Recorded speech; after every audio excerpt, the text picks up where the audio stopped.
Welcome to Next Economy Now. The goal of this podcast series is to highlight the leaders who are taking a regenerative, bioregional, equitable, democratic, racially just, and whole systems approach to creating the new economy. Hello, this is Erin Axelrod, a partner here at Lift Economy, and I'm joined today by Iris Brilliant.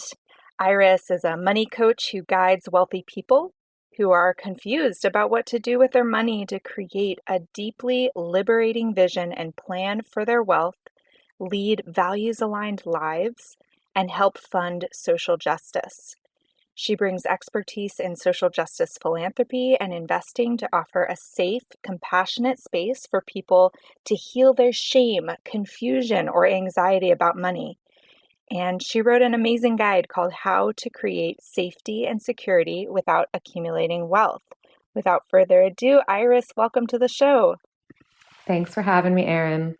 Well, I'm so delighted to dive in with having you share a little bit of how your work first came about and how did you get to where you are today?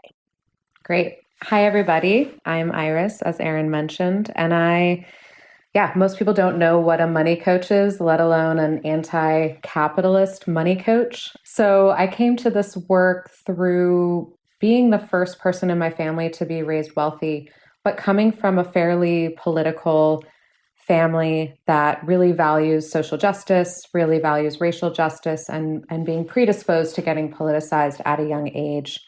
I had some formative experiences in getting to see how classist and racist various financial institutions were at a young age, which began when I inherited money from my mom's uncle. When I was 22, I graduated debt-free from college and then inherited more money than anyone else I knew at the time had.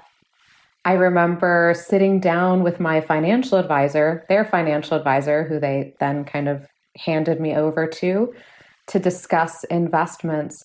And he basically suggested that there's two types of people, right? There are people who care a little bit about some things. They care a little bit about the planet or certain communities, and then there's people who don't. And what I mean by that is he asked me if I wanted any screens on my investments in terms of war and prisons and climate destruction and things like that. To me at the time, it was a no-brainer to put on screens to create a so-called socially responsible investing fund. But that was a really politicizing moment for me that I didn't understand until that moment that our default assumption with our investments is that unless we do the work to create screens or to find someone who will create a values-aligned portfolio, we will inherently most likely be invested in oil and war and prisons, which was a very upsetting moment for me at the time after having been deeply politicized in college around racial justice and capitalism. I was suddenly invested in corporations we had been organizing against. Invested in corporations that had sweatshop labor. That was something I was involved in college, among a lot of other crimes that I was horrified by. So once the money was in my name, I felt a moral calling to do something about the money and was overwhelmed, had no idea what to do. Thank God there was Resource Generation, which is a national nonprofit that organizes young people with wealth to support the redistribution of land, wealth, and power. Please check them out if you are a person with wealth under the age of 35. And they really helped me. They helped me figure out a language, a methodology, and a framework of how to align inherited wealth with social justice values. And I fell in love. I felt that tingling feeling in my body of purpose and of belonging. And I knew I'd found my people of other radical, progressive, rich people, predominantly queer people in that community too. So I joined staff at Resource Generation and worked there for 5 years and just continued to fall in love with this work because this work to me is deeply hopeful. It demonstrates that our broken economy not only is failing poor and working class and middle class communities, but on a spiritual level, it is also failing rich people, which might sound sad or discouraging, but to me, I find hope in that because it means we're actually on the same team. We all have something in it for us in transforming the economy and in wealth redistribution. Anyways, then I left RG to become a coach because I wanted to do a deeper dive into the feelings, into the emotions, the stories, the perspectives, the values that keep money locked in place. There are limits to how we can support rich people to redistribute if we leave out the emotional piece. And I believed and found that coaching, creating a one-on-one space or couples or group spaces in a coaching framework will help people to not only make a giving plan and give away some money, but to also radically rethink who we are and what we want our lives to be, and therefore create even more radical possible financial plans. So I started my business. I'm coming up on my 4-year anniversary, I put it in my calendar, and that's my story. Congratulations on that milestone, Iris. Thank you. And I love that hopefulness. I'm curious if you could share more about an initiative or a moment recently that is exciting to you. What is exciting to you? What's hopeful coming up? In particular with my work? Yeah, with your work or even what you're seeing out in the world. What I find hopeful I'll start with my work, is the moments when I get to see clients connect the dots between their own redistribution and their own realignment of investments with something that will feel deeply fulfilling and meaningful for them, right? So much of the time in institutional philanthropy, we're taught that giving away money to other people makes us a good person, but also creates this kind of distance between us and the other. And so I've had some moments recently with clients who not only have quadrupled their giving or, increased it 20-fold or whatever it might be, but are also can't wait to give away the money and to receive how fulfilling that's going to be. So that's one thing that gives me hope. There's one client in particular who, as a result of going through my most recent cohort, is now giving away $9 million and previously felt really stuck and overwhelmed about their money and is now told me, I need to give away this money by the end of the summer. I need to do this yesterday. I can't wait to do it. And that always gives me hope when I get to experience and witness moments like that.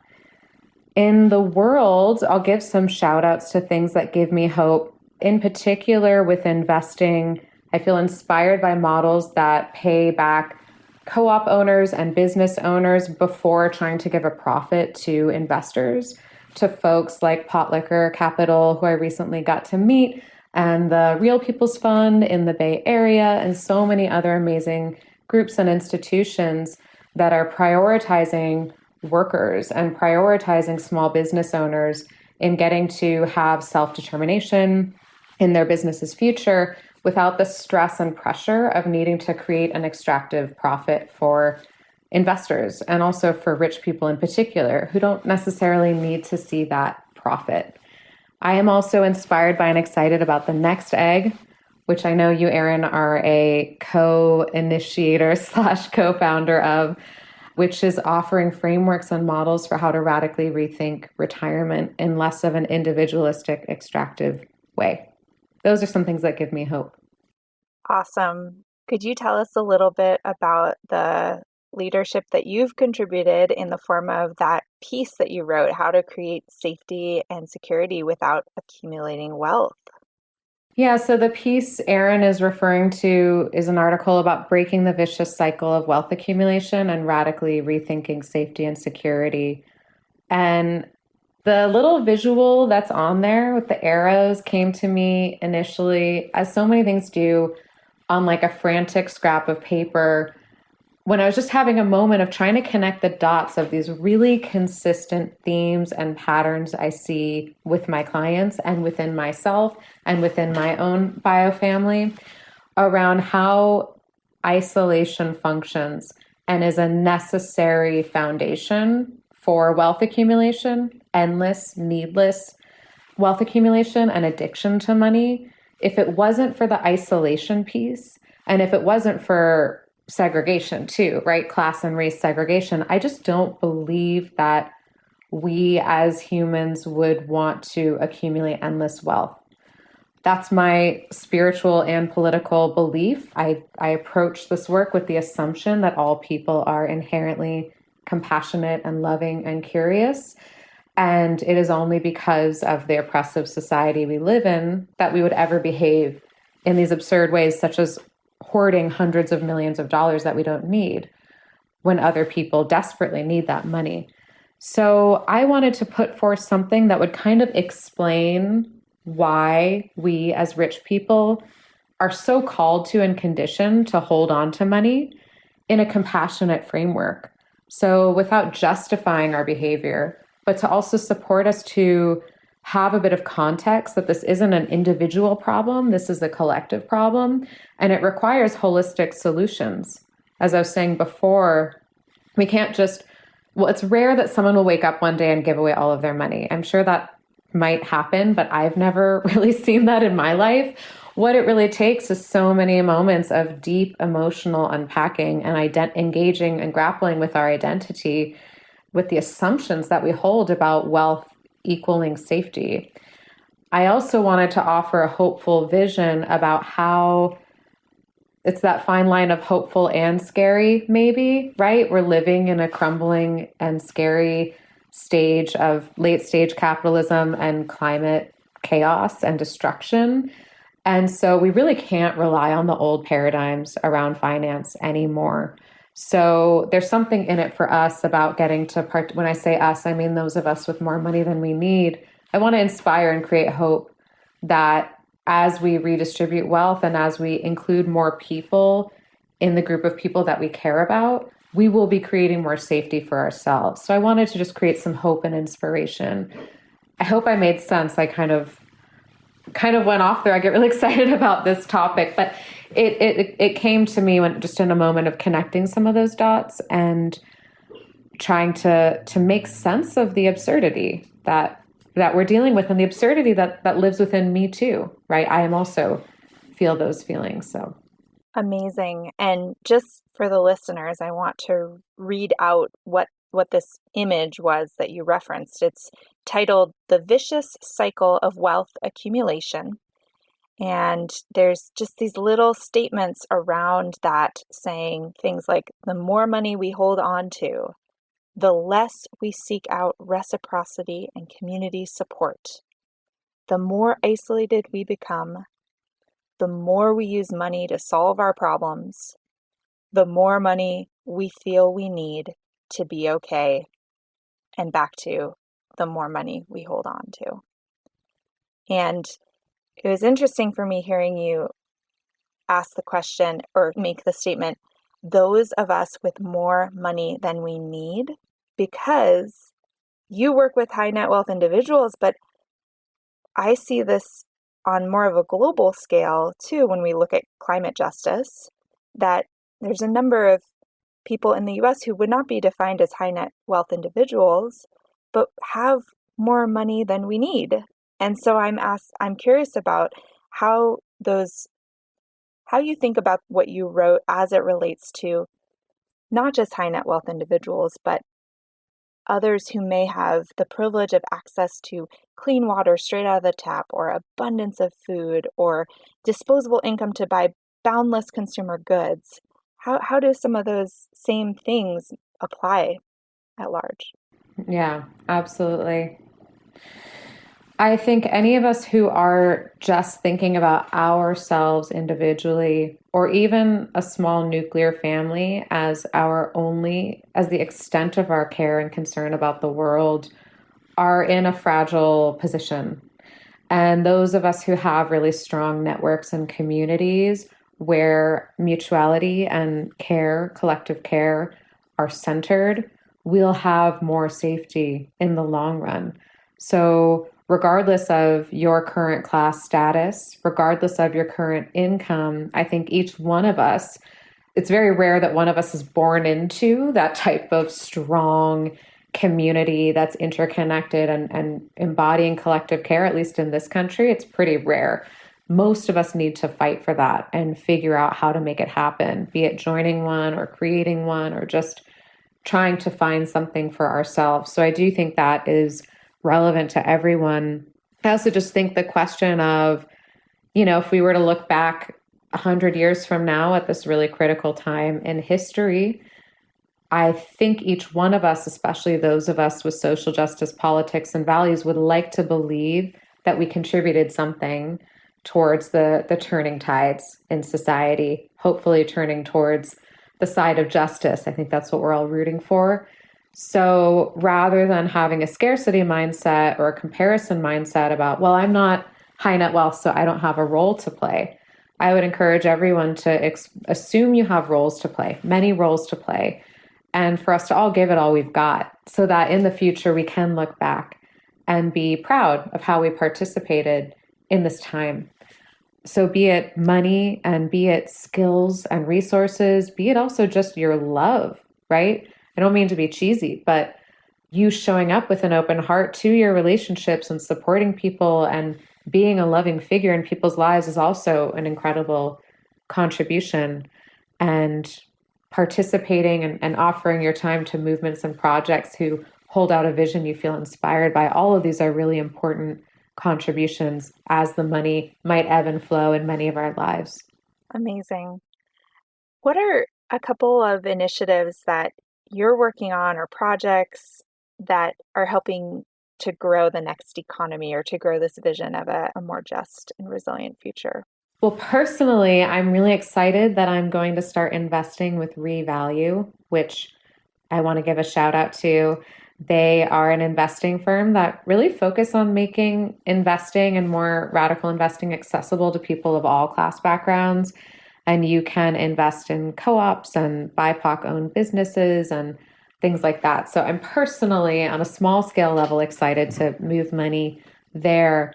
Professionally, I am excited about just the education that I get to offer to clients about where our money is truly invested and to create a non-judgmental and compassionate and also accountable space for us to really grapple with where our money is invested and if it feels aligned or not. I use a tool called Your Stake, which helps us. It's an independent entity that helps financial advisors really examine what's happening inside of any particular mutual fund or corporation. And through Your Stake, we get to look at what is the CEO to median worker ratio, pay, right? So even when we're invested in more environmentally sound corporations, for example, what's really happening economically, what's happening racially, what's happening intersectionally with these various corporations.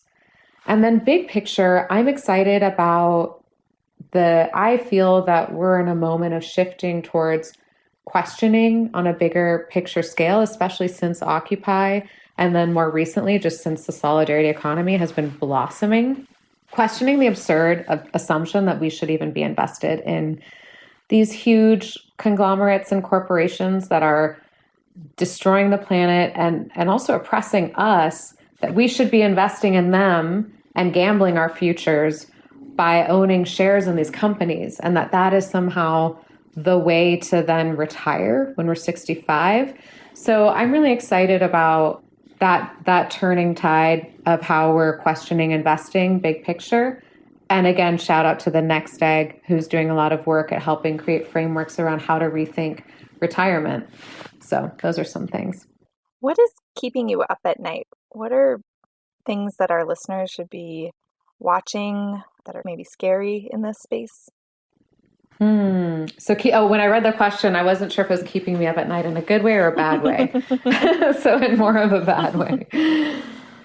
The 2024 election in the United States keeps me up at night. I, up until recently, have been a donor advisor for Movement Voter Project and help advise donors on moving money towards, in particular, the 2020 election and then the 2022 midterms. And our founder, Billy Wimsatt, we were so amazed. We moved $100 million in a year to predominantly BIPOC, very small grassroots organizations in the Midwest and South in battleground states, which to me was a staggering amount of money. And our founder, Billy, kept saying, we actually need to move like at least 10 times this amount, if not more. And we barely won that election. We barely won. So what keeps me up at night is how are we going to scale funds to feel incredibly confident about all future elections, at getting increasingly progressive and having more wins on every level. So yeah, United States politics keep me up at night as one thing. I'm still losing sleep over the IPCC report and of feeling this massive kind of deadline and high stakes pressure around the need for us to radically transform society in order to have a viable future with climate. Especially you and I are from fire season, fireland in California, which is now on fire for, I don't know, a quarter of the year. So starting to feel the impacts of climate change and feeling, uncertain about how much time do we actually have and what does that really mean, right? What's left there for us to transform? So those are some things. It struck me earlier in this conversation, part of what you're doing is really helping people redefine security and redefine safety. And I'm curious, in your own personal life, how that has shown up, if you'd be willing to share. Are there decisions that you've made personally that have helped you along that redefining, reimagining security? Yeah, absolutely. So one thing I did recently was I did leave California, which was very sad for me. I'm from the Bay Area. I've lived there almost my entire life. I love the Bay Area.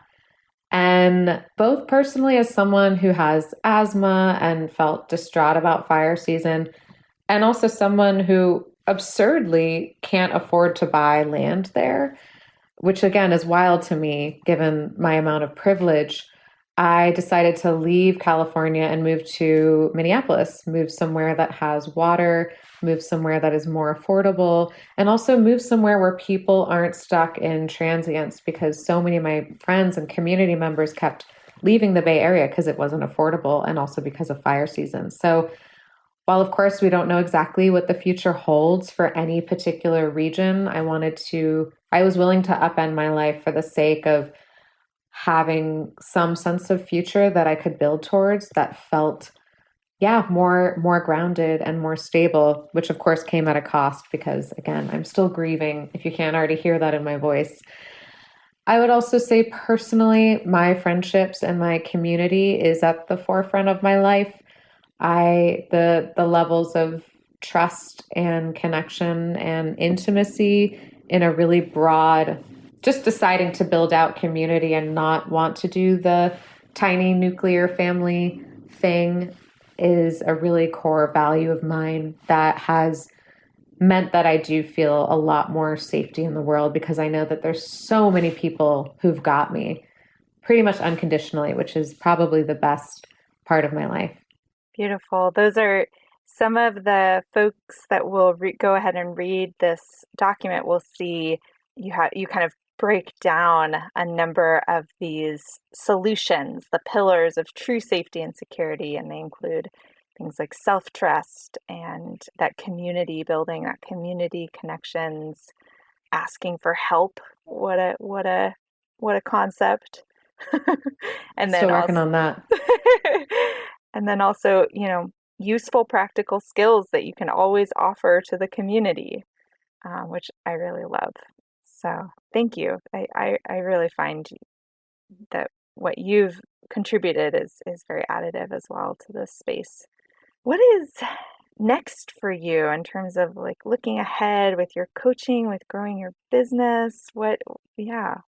Yeah, so what's next for me, excitedly, I'm taking a month off work for the first time in my adult life, which I'm so excited about.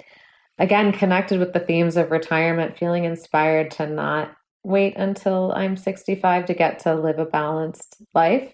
So my number one goal this year is taking a month off work and not checking email. You can hold me to that. In addition, I'm working on a book.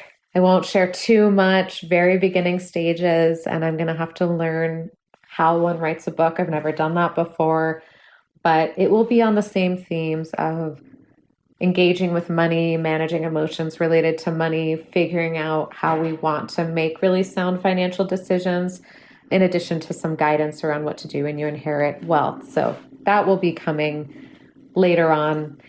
And I am studying internal family systems work. I'm currently in a year-long training studying IFS. And I've already been bringing that framework into my coaching with clients.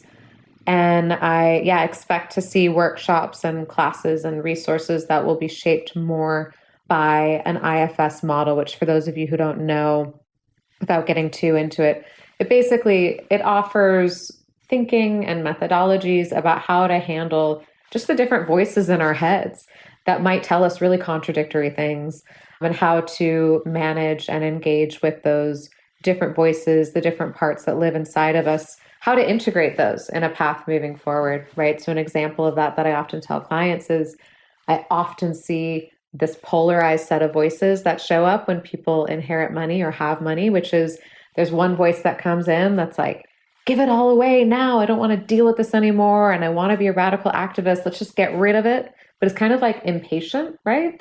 And then there's another voice that's like, no, let's keep it. We actually need more money. Let's hold on to it and make more money. And someone will come to me and think that there's something wrong with them because they have these opposing voices or because they're not unified, when in fact, most of us aren't super unified, unfortunately, until we really get support around that. So I'm going to be thinking about how to create workshops and tools and guides for the broader public around how to move towards a more integrative path around finance without abandoning yourself, without abandoning your body, and without being harsh with yourself. Wow, that is really important work. It's so helpful to know you're navigating in that direction. Phoenix Soleil, a Lyft partner, often talks with the Lyft team about IFS, and we haven't gone as deep as we should in that. And as it relates to organizations, I know there's a body of work around relating like family constellations to organizations and interpersonal. So, and we're also writing a book at the Lyft. So we're collectively writing it as co-authors of the Next Economy MBA book. So we'll be able to maybe we can schedule some co-writing dates. Yes, that's great. Work on our books together. Yeah. One other thing I also wanted to mention, something I'm really excited to continue to grow in my practice, is offering more couples coaching for couples who are either in cross-class relationships or one person in the couple inherits money and they want to figure out how to work together as a team to get on the same page around values and around giving and investing. Parts work really comes in handy when you're dealing with two people who have their own set of parts and have their own set of stories and messages around money and helping people communicate more effectively. So that's also something I'm excited to deepen. So awesome. Thank you. How can our listeners support you? Well, if you are a person with wealth or you think that you might be wealthy, but you're not sure, I want to ask you to get involved in something with your money. And to ask yourself what support you would need in order to align your money with your values and no longer hide potentially from the fact that you might have more money than you need. So be it coaching, be it resource generation, be it moving your investments, whatever it is, that you do something. And for those of you who also know people with class privilege in your life, to really encourage folks to ask themselves that same question around what support they would need to align their money with their values. And lastly, for any of us who have money invested in Wall Street, be it, you have a $2,000 retirement account or, 401k, whatever it might be, I want to ask you to really try to look at where your money's invested. Just critically grapple with this weird assumption we have that we have to be in Wall Street in order to have a long-term financial future. I understand some of the alternatives might not feel accessible for those of you who are kind of barely scrapping by. The concept of, potentially making less money off of your money might not be tenable right now, but at the very least to critically grapple with that idea. It's just such an assumption that most of us never really think twice about. And to invest in things like the things that I named: Pot Liquor Capital, Real People's Fund, Seed Commons, revalue investing, to join the Next Egg. There's so many amazing, smart people out there who can help us figure out how to move money to solutions, how to move money to places and people that we would be delighted to support more than we'd want to support Walmart and Amazon and some of these other corporations that we are invested in. And lastly, to know that if you do not have rigorous screens on your investments, you are invested in weaponry and war and prisons. So to not delude yourself about that. Well put. Well put. Well, Iris, is there anything else you'd like to close us out with, leave our listeners with as we come to a close here? It's been such a joy to learn from you today.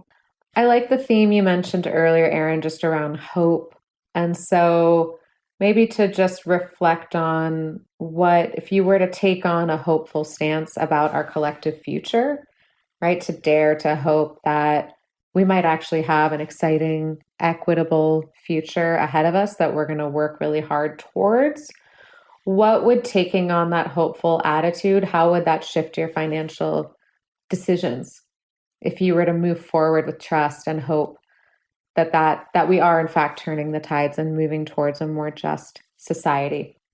I generally find that moving from a stance of hope leads us to better choices than discouragement. So yeah, just something to potentially chew on. Thank you so much for that and for everything you've shared today, Iris. Really a pleasure having you on the show. Thank you for having me. Next Economy Now is a production of Lift Economy. To listen to all of our episodes, go to lifteconomy.com/podcast. That's LIFT economy.com/podcast.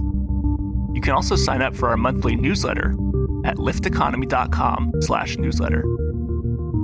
Please also rate and review our podcast on iTunes, Spotify, Stitcher, or wherever you get your podcasts. Thanks for listening.